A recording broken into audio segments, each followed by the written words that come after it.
Boom. This meeting is being recorded. Hello, Melba. How are you? Fine. And you, Eric? I'm a little bit under the weather, Yeah, but me too. It's that time of year. right. Anyway, today, excuse me, I wanted to talk Sorry. about Mhm. the power that we have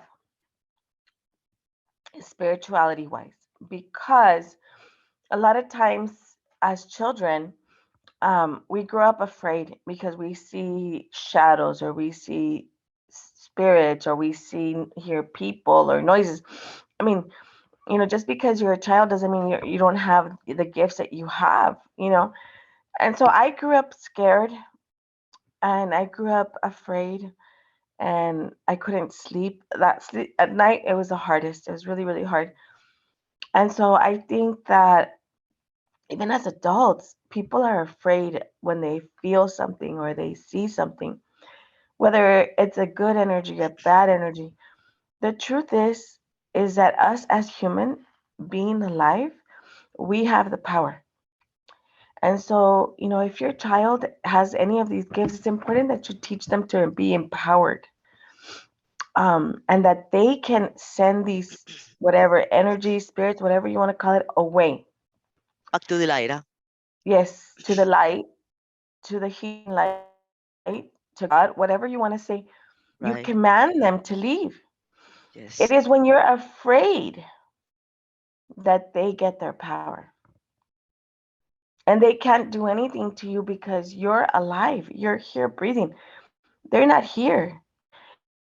And so a lot of times people have the misconception of being afraid when at the end of the day, you have the power to say, and I learned this, whatever is divine and belongs to me, stay here. What is it of mine or of God, I command you to leave. Go to the healing light. And you say that over and over, and they cannot stay once you keep saying it, and saying it, but meaning it. But the moment that they feel fear, their power grows. And that happens with dogs, right? If a dog sees you afraid, they're more like prone to attack. So because they can feel the fear. It happens also. I'm listening to this book on. It's a powerful book. It's about listening to your instincts when you're about to be like attacked or hurt, things like that. You know what I mean? Like it's this book that I came across, and it's this book that was written by a person who has a company, and it's about intuition, and it's about how he interviewed and talked to a lot of different people who were attacked, and they go back over the story, and they realize that they knew. It's called The Gift of Fear: No. Survival Signals that Protect Us from Violence. Mhm. But it really is a book about intuition Right. and how, um, if the person had listened to the intuition, then they wouldn't have been attacked. You know what I mean? But it's because our intuition is the most powerful voice. It tells us. It Yeah. tells us this is the truth, and it's like if we learn to listen to our intuition, then we won't put ourselves in predicaments to get attacked. And it's because even people who attack us, they get more power when they see you afraid.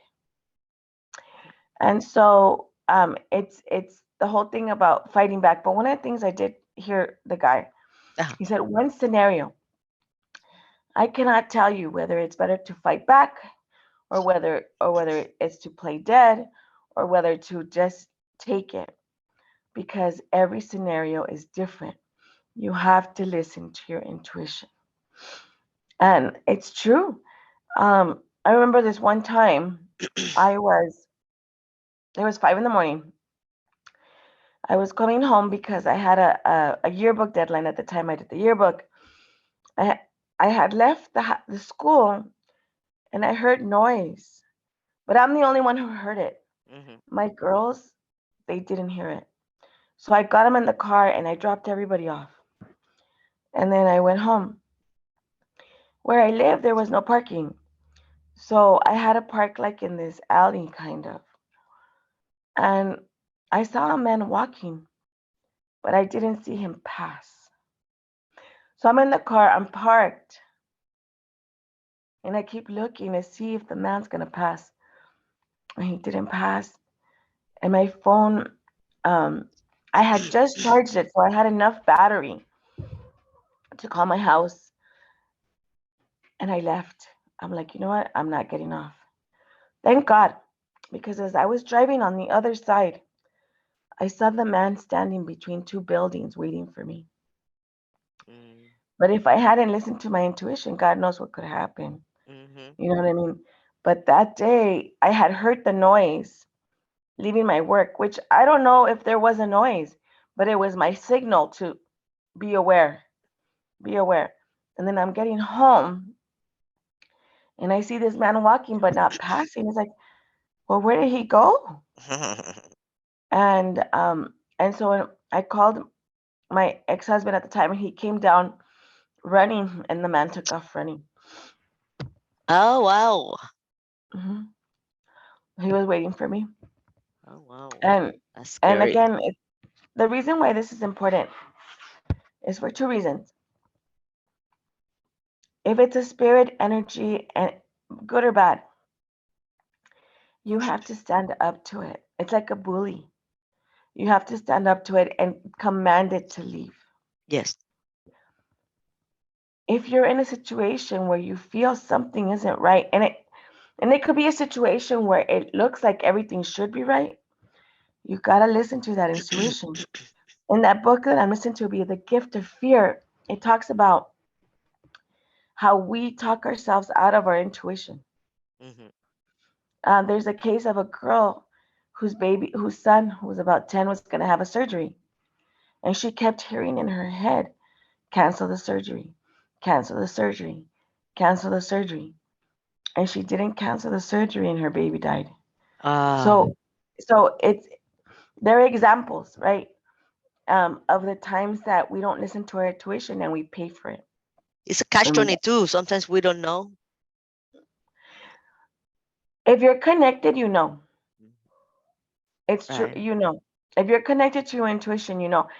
I remember this one time I told my student, here's the key to my car, go get something from my car. As I was giving her the key, something told me, don't give it to her. But I talked myself out of it. That when she came back, God knows where she placed my keys, and we lost my keys. Ah, So if you're connected and you listen to yourself, it will never steer you wrong. you're right. Even in dating, like if you talk to your intuition, it'll tell you, yeah, no, it's time to go. But we say, no, well, he's a nice man. Oh, he has a good job. But your intuition will never steer you wrong. What helps me with my intuition, yes, I agree. What helps me with my intuition is closing my eyes because I'm so visual. So I have to close my eyes and really feel. And I'm just saying this as a potential technique for the audience here. Close your eyes and really feel. And what is the path of less resistance? That's probably the best. Like Erika said, if you're fighting, it's probably there's a reason for it. Us in our gut and in our thoughts. And sometimes we think that we're crazy, but we're not. Exactly. We're not crazy.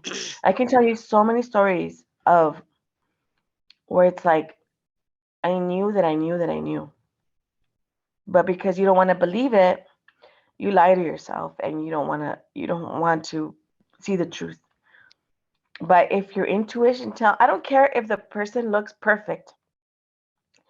If your intuition tells you something is wrong, something is wrong. Right.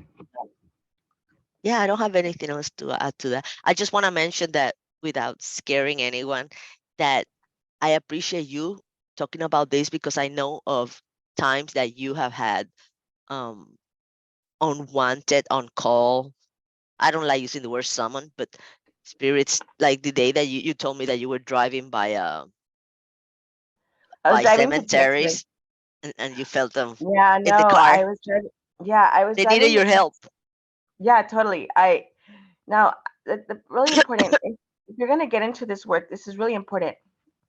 You need a mentor or somebody that you can bounce ideas of because this work is not.